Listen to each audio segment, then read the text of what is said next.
ఢిల్లీలో జంతర్ మంతర్ దగ్గర జరిగినటువంటి విద్యార్థుల నిరసన. ఆ సందర్భంగా కొందరు విద్యార్థులు ప్రధాని నరేంద్ర మోదీ గారి మీద ఘాటు వ్యాఖ్యలు చేశారు అని చాలామంది మీద కేసు పెట్టారు. అది తీవ్రమైన కేసులే పెట్టారు. ఈ క్రమంలో దేశవ్యాప్తంగా తీవ్ర విమర్శలు కనిపించాయి. ఆగ్రహంలో, ఆవేదనలో కొన్ని కామెంట్ చేస్తే వాటి మీద కేసులేంటి అని చెప్పి, మరికొందరైతే పెల్లెట్ గన్స్‌కు ఓకేనట, AK-47 ఉపయోగించినా ఓకేనట, కానీ తిడితే మాత్రం వెంటనే అరెస్ట్ చేసేయాలట. వావ్ అని చెప్పి చాలామంది ప్రముఖులు కూడా పోస్టులు పెట్టారు. మొత్తం మీద ఆ విద్యార్థుల మీద ఘాటైన వ్యాఖ్యలు చేశారని చెప్పి చాలామంది మీద కేసులు పెట్టడాన్ని వ్యతిరేకించారు.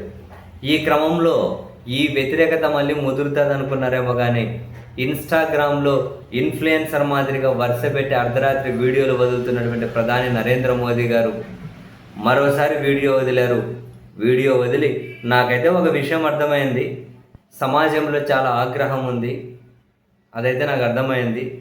కానీ ఇప్పుడు ఈ విద్యార్థులను హక్కున చేర్చుకొని వారికి సరైన మార్గాన్ని చూపించాల్సిన సమయం. వారు దారి తప్పిన పిల్లలు, వారికి మార్గం చూపించడం మన కర్తవ్యం. వారిని శిక్షించడం, కోర్టులకు ఈడ్చడం, వేధించడం వల్ల పరిస్థితులు మారవు. కాబట్టి విద్యార్థులను నేను క్షమించేస్తున్నాను. విద్యార్థులపై సంయమనం పాటించాలి, వాళ్ళని క్షమించాలి అని నేను ప్రజలకైనా విజ్ఞప్తి చేస్తూ ఉన్నా. వాళ్ళు చేసిన వ్యాఖ్యలన్నీ కూడా కోపంలో లేదా ప్రతీకారం సమయంలో చేశారు అని చెప్పి నమ్ముతున్నా.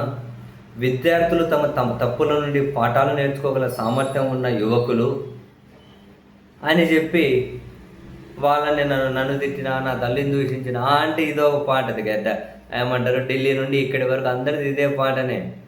ఇదేను మోదీ గారికి పార్టీకి సంబంధించిన వాళ్ళు దేశంలో కొందరు కీలక వ్యక్తులను బార్ డాన్సర్లని ఎన్ని మాటలు అన్నారు.